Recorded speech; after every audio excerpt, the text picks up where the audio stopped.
Agora, esta noite, quero que você abra comigo no versículo 11 de Judas. Judas é um livrinho escondido no final da Bíblia.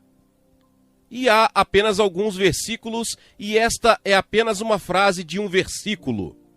E aqui está o que diz: ai deles, pois eles seguiram o caminho de Caim. Ai deles, pois eles seguiram o caminho de Caim. Essa é uma expressão estranha, o caminho de Caim. E ainda assim, quando pego a Bíblia, encontro uma coisa interessante, que existem apenas dois modos de vida em toda a Bíblia. Um é o caminho de Caim e o outro é o caminho de seu irmão Abel. Abel foi aceito por Deus e Caim foi rejeitado por Deus. Então, existe o caminho de Abel e existe o caminho de Caim. E esta noite quero falar sobre estes dois irmãos, porque foram os primeiros filhos na história da raça humana. Deus criou Adão e Eva e eles tiveram dois filhos, seus dois primeiros filhos, Caim e Abel. E encontramos irmãos em toda a Bíblia, como Jacó e Esaú, Moisés e Arão, Absalão e Amon, Tiago e João, Pedro e André, José e seus irmãos. E no quarto capítulo de Gênesis você encontrará a história, a fascinante, desafiadora e emocionante e trágica história de Caim e Abel.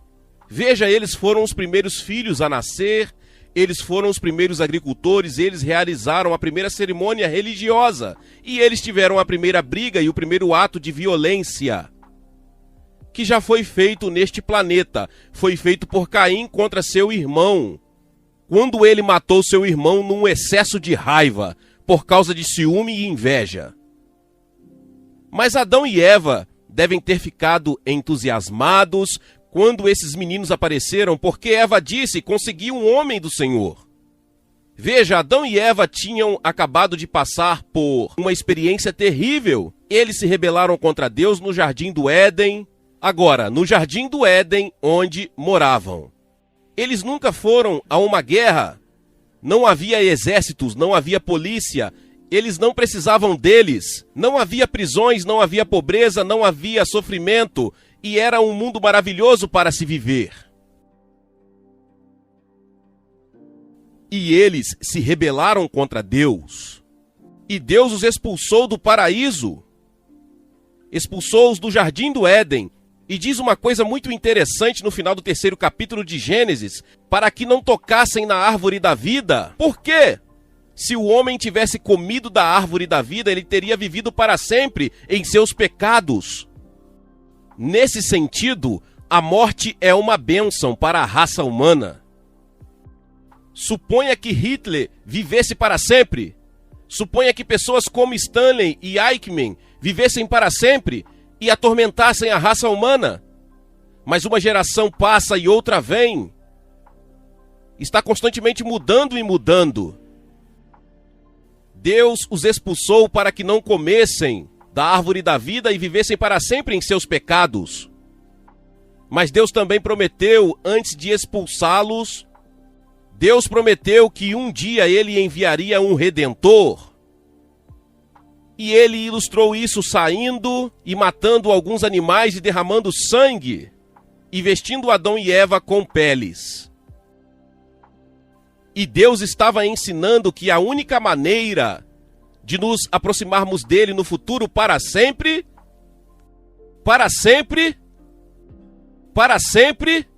seria pelo caminho do sangue. E é por isso que você pega a Bíblia e encontra tanto sangue. Alguém disse que o cristianismo é uma religião sangrenta, e é. O sangue de Jesus Cristo, a Bíblia diz que sem derramamento de sangue, não há perdão. E toda vez que você vai à igreja e toma a ceia do Senhor, você pega o copo de suco ou de vinho, é um símbolo do sangue que foi derramado naquela cruz por você. E sem o derramamento desse sangue não há remissão dos pecados. Agora Caim nasceu com instintos pecaminosos, porque você vê que herdamos o instinto de pecar de nossos pais. Davi disse: em pecado minha mãe me concebeu. Isaías disse: todos nós nos desgarramos como ovelhas. Lemos em nosso jornal na semana passada como eles agora estão pintando latas de lixo e sacos de lixo com cores psicodélicas, e eles ficaram lindos. Eu vi alguns deles, mas por dentro ainda é lixo. Agora você está todo arrumado esta noite.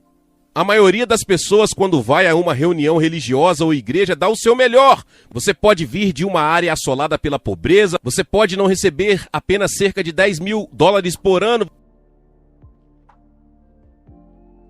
Você pode estar em extrema pobreza e você pode estar sofrendo nesta bela parte da grama azul de Kentucky. Mas por dentro, o ciúme, o orgulho, a luxúria, a idolatria, todos os pecados dos quais a humanidade é culpada estão escondidos dentro do seu próprio coração. Você sabe, Jesus disse aos fariseus de seus dias que eles eram sepulcros caiados, mas por dentro eram ossos podres de morte. Não admira que os fariseus não gostassem dele. Ele o chamou de todos os tipos de nome. Você leu no capítulo 23 de Mateus, ele disse que por fora você está linda ou lindo, você está bem, você é religioso, parece que você vai para o céu, mas posso ver dentro do seu coração, vejo seu orgulho, vejo sua luxúria, vejo sua hipocrisia. E Deus conhece todas as coisas secretas, e Deus olha para dentro de você, e Ele diz a você: Senhor Batista, Senhor Metodista, Senhor Assembleiano, ou quem quer que você seja, eu vejo você e o que vejo indica que seu coração está cheio de rebelião. Você precisa de perdão.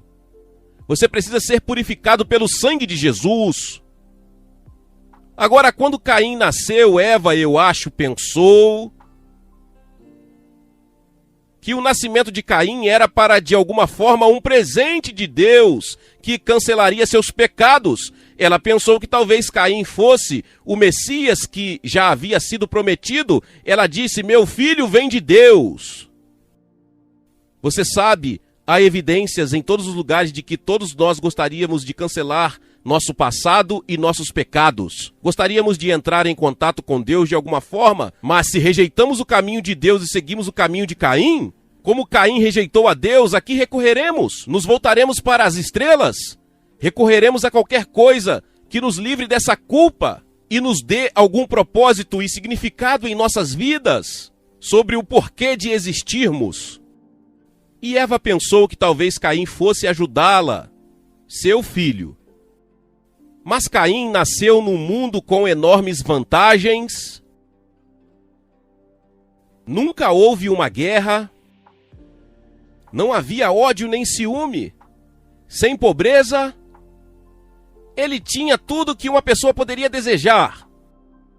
Ninguém nunca foi morto, ninguém nunca foi assassinado, ninguém nunca roubou nada. Era um mundo maravilhoso. E Caim também era religioso. Ele e seu irmão eram religiosos. Mas isso não o satisfez de alguma forma. Caim decidiu rejeitar o caminho de Deus. Caim decidiu seguir o seu próprio caminho, e existem apenas dois modos de vida: o caminho de Caim e o caminho de Abel. Ambos eram religiosos e vieram adorar a Deus, mas vieram de forma diferente. Deus disse: sem derramamento de sangue não há perdão. Então Abel trouxe um sacrifício de sangue. Foi feio, estava sujo. Por que Deus escolheu o sangue? Você já pensou sobre isso? Muitos de nós sentimos repulsa ao ver sangue, odiamos ver isso.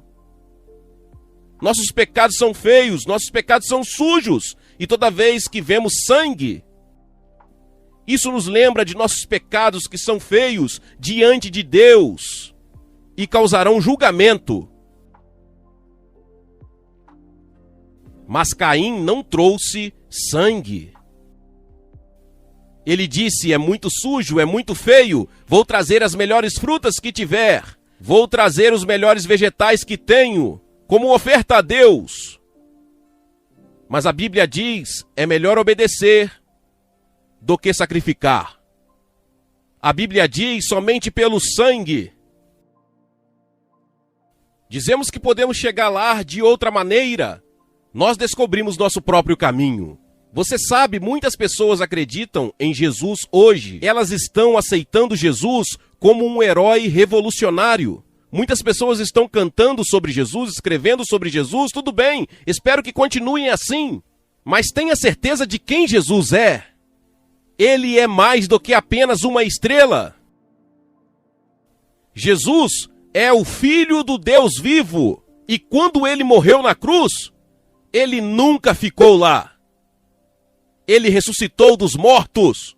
Ele está vivo.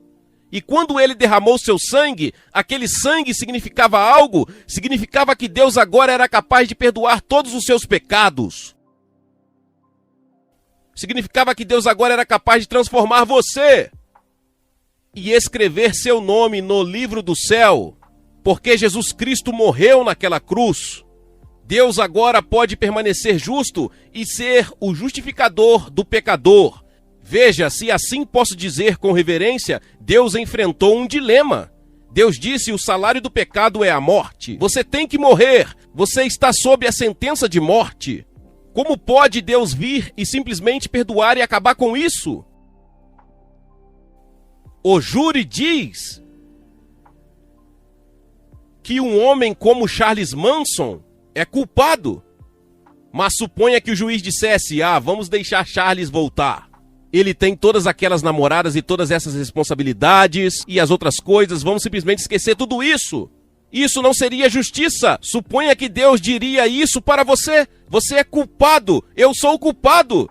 Quebramos as leis de Deus, todos nós. Deus não pode vir e dizer: vamos esquecer isso, a menos que alguém pague a pena de morte. Estamos sob sentença de morte. Bem, alguém pagou a pena de morte, por mim e por você. Jesus Cristo na cruz pagou a pena de morte. Derramou seu sangue. E agora Deus pode dizer: eu te perdoo, a dívida está paga. É assim que Deus nos ama. Isso é o que é o Evangelho. A palavra Evangelho significa boas novas. E a boa notícia para toda a raça humana. Negra, branca, amarela, vermelha, seja você quem for.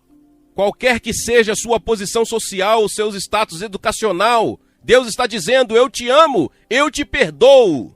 Esse é o Evangelho. E não me importa quais são os seus pecados, não me importa quão ruins eles sejam, ou quão negros eles sejam, quão sujos eles sejam. Deus diz: eu te perdoo, eu te amo, e provei isso entregando meu filho na cruz. Esse é o caminho de Abel. Agora o caminho de Caim é dizer a Deus: não, eu quero ir para o céu, quero ser salvo, mas vou seguir meu próprio caminho. Eu não vou seguir seu caminho, Deus. Eu não gosto do caminho do sangue, não gosto de seguir o caminho da cruz. Não quero morrer para mim mesmo. Não quero desistir de tudo que amo, de todos esses meus desejos e paixões. Eles podem estar errados, mas, Senhor, quero mantê-los.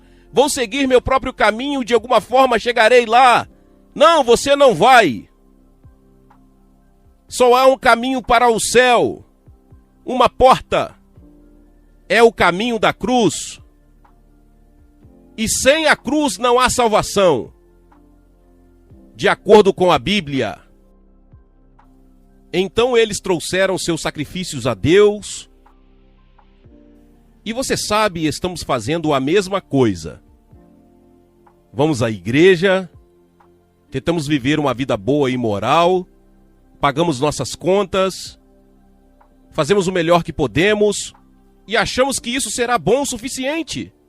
Não, tem que chegar um momento em que você deve nascer de novo. Tem que chegar um momento em que você será convertido. E observe, a Escritura diz em Hebreus 11:4, que Abel tomou sua decisão por Deus pela fé. Abel não entendeu isso. Você não precisa ser um teólogo para chegar a esse ponto. Jesus Cristo, você não precisa entender muito sobre o Evangelho ou a Bíblia quando você vem a Cristo. Venha com o pouco conhecimento que você tem. Você sabe que é um pecador, sua consciência lhe diz isso. Você sabe que Cristo é o Salvador. Isso é tudo que você precisa saber. Apenas venha e receba-o pela fé. Diz, pela fé, Abel ofereceu um sacrifício a Deus. Veja, Caim não veio pela fé. Ele veio por meio de suas próprias obras, de sua própria bondade e de suas próprias ideias. Escolheu seu próprio caminho. E Deus disse, não, Caim, você foi rejeitado. Mas ele aceitou Abel, e Abel com certeza está no céu. E um dia o veremos. Agora, o que aconteceu? Caim ficou com ciúmes. Ele ficou com raiva. E um dia, quando eles estavam no campo, ele pegou uma pedra, bateu na cabeça do irmão e o matou. Assassinato. A primeira violência. O primeiro assassinato. A primeira guerra na história da raça humana. E continua desde então. E isso sempre continuará, até que Jesus volte e estabeleça seu reino. Porque veja você, a guerra vem do coração humano. A Bíblia diz de onde vêm as guerras entre vós. Elas não vêm da sua própria luxúria, daquela guerra em seus próprios seres. As guerras mundiais que travam neste século são apenas extensões das guerras dos nossos corações. Há muitas guerras acontecendo no mundo neste momento. Além da do Vietnã, o homem é um animal guerreiro. Ele continuará a lutar e a matar. Há guerras acontecendo na cidade deste país neste momento e nas ruas rurais. Pessoas sendo assassinadas a centenas todos os meses. Pessoas sendo mortas nas rodovias por motoristas bêbados e motoristas sob efeito de drogas. Brigas e brigas nos lares entre maridos e esposas, filhos e pais. Guerra, guerra, guerra! Somos um povo guerreiro. E o primeiro ato de violência foi cometido por Caim, por causa do ciúme. Veja, tudo começou em seu coração. Ele provavelmente pensou nisso por muito tempo. Ele tinha ciúmes do irmão. E esse ciúme deu vazão até que finalmente terminou em assassinato. E Deus apareceu um dia e avisou Caim. Ele disse, Caim, você sabe, o pecado está à porta. Mesmo antes de ele cometer aquele assassinato, Deus salvou seu coração e Deus viu o que ele estava pensando. E Deus disse, Caim, cuidado, o pecado está em seu coração. Ele se agacha como um tigre, se agacha como um leão pronto para saltar. Já ouvi pessoas se levantarem e dizerem, bem, se eu tivesse em determinado lugar, eu não faria uma coisa dessas. Você não sabe o que faria. Dependendo do evento, das circunstâncias, você pode fazer isso. Todos nós temos a tendência à luxúria e ao ódio, e a ter ciúme e orgulho em nossos corações. Não sabemos o que faríamos. Somos todos rebeldes contra Deus. E sob determinadas circunstâncias, com um tipo certo de tentação, podemos fazer qualquer coisa. Ou com um tipo de certa pressão, podemos fazer qualquer coisa. E Caim foi avisado por Deus. E Deus avisou você na Bíblia que você é capaz de qualquer pecado. E cada pessoa nesta audiência, nesta noite, quebrou os 10 mandamentos. E a Bíblia diz que se você quebrou um, você é culpado de todos. E depois da morte de Abel e depois do assassinato ter ocorrido, e Caim provavelmente o enterrou para tentar esconder a evidência. Deus disse, Caim, onde está seu irmão Abel? E Caim disse, não sei, sou o guardião do meu irmão? E então Deus disse uma coisa interessante. Ele disse, a voz do sangue do teu irmão clama da terra. A Bíblia diz que seus pecados estão escritos. Deus disse, Caim, você pecou. Eu tenho que julgá-lo. E Deus o julgou. Deus disse, um fugitivo e vagabundo serás na terra. E Caim disse, meu castigo é maior do que posso suportar. E pelo resto de seus dias, Caim suportou esse castigo. Porque aquele ato violento em que ele matou seu irmão, com ciúmes dele, odiou e depois matou, Entregue sua vida a Cristo e você poderá enfrentar a realidade. Você não precisa de uma droga, de um comprimido ou de um copo para enfrentar a realidade da vida ou as circunstâncias, ou os problemas, as provações pelas quais está passando. Deixe Cristo entrar e assumir o controle de sua vida. E lance todos os seus fardos sobre ele, pois ele cuida de você. A Bíblia diz que o Senhor marcou Caim. E Caim saiu da presença do Senhor e habitou na terra de Nod, a leste do Éden. Observe, ele estava perto do paraíso, mas a 1 milhão de milhas dele. Billy Sunday disse uma vez: é preferível estar a 30 centímetros do inferno e ir embora, do que estar a 1 milhão de milhas fora do inferno e seguir em direção a ele. Alguns de vocês estão perto do reino de Deus, mas poderiam muito bem estar a 1 milhão de quilômetros de distância, porque ainda estão na direção errada. Você está indo na direção de Caim, religioso, mas você ainda não experimentou Cristo por si mesmo. Outros de vocês estão caminhando em direção ao céu e ao reino de Deus, tropeçando, vacilando, falhando talvez, mas o seu é o caminho de Abel. Você veio pelo caminho da cruz e você está dizendo: Senhor Jesus, seja meu Senhor e seja meu Salvador e seja meu Cristo. Esses dois jovens, Caim e Abel, tipificam todos os jovens que estão no mundo hoje. E você, meu irmão, você assumiu seu compromisso e sua decisão com Jesus? Você confiou nele? Você diz: bem, Billy Graham, o que eu tenho que fazer? Você tem que se arrepender de seus pecados, e isso significa que você tem que estar disposto a desistir de seus pecados e seu modo de viver.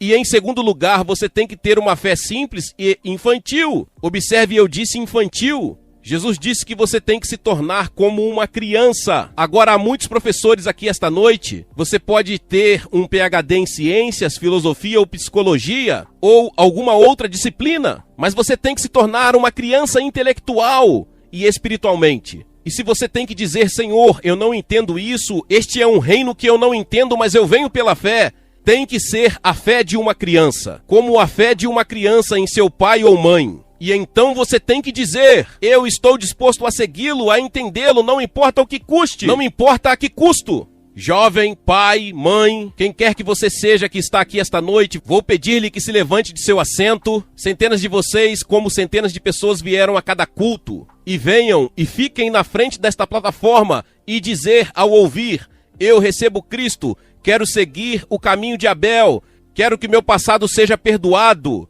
quero saber que estou indo para o céu. Vou pedir para você se levantar e vir agora mesmo. E depois que você vier, vou lhe dar uma palavra, vou fazer uma oração por você, vou lhe dar um livro e você pode voltar e se juntar aos seus amigos. Se você estiver com amigos ou parentes, eles esperarão. Se você veio de ônibus, eles esperarão. Alguns de vocês que estão na galeria levarão 1 ou 2 minutos para virem, mas se levante-se, vem agora mesmo. Centenas de vocês, apenas levante-se de todos os lugares e venham ficar aqui em silêncio. O coral vai cantar Justo Eu Sou. Você pode estar no coral e Deus falou com você esta noite. Há uma voz que lhe diz que você deve vir, a voz do Espírito de Deus. E você pode nunca ter outro momento como esse. Levante-se e venha.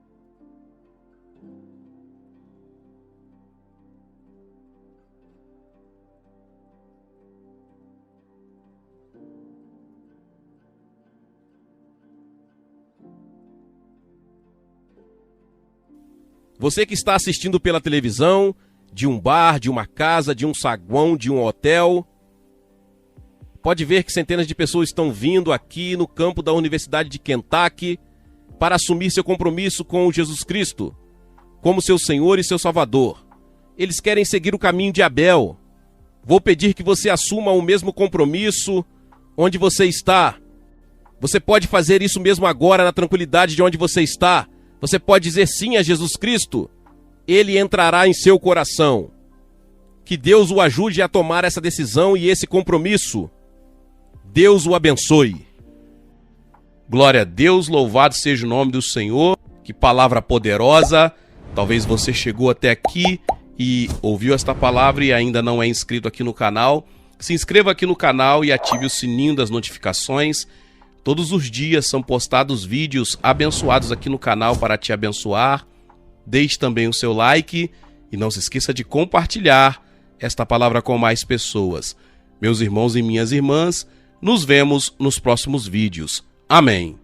Seja membro do canal Vinícius Siqueira e obtenha benefícios que só os membros têm. Então, você que já é inscrito no canal e ativou o sininho das notificações, logo você vê o botão Seja Membro, clique nele e obtenha os benefícios. E o primeiro benefício é que você tem uma mensagem destacada. Quando você faz um comentário aqui no canal, você tem um destaque na sua mensagem. E isso é muito importante porque você mostra para os outros que você apoia este canal. E outro benefício que você tem é que você pode compartilhar os devocionais diários, que são 365 devocionais, que são postados todos os dias aqui no canal. Existe um grupo específico e a pessoa recebe um link que é direcionado para o grupo. E nesse grupo você tem todos os devocionais de todos os dias do mês, que você recebe logo pela manhã, e você tem o benefício de compartilhar esses devocionais com os seus contatos. Esse benefício é apenas para os membros. No YouTube não tem como compartilhar os devocionais, apenas ler na comunidade do YouTube, mas quem é membro tem o benefício de compartilhar com todos os seus contatos e as suas redes sociais. Seja membro!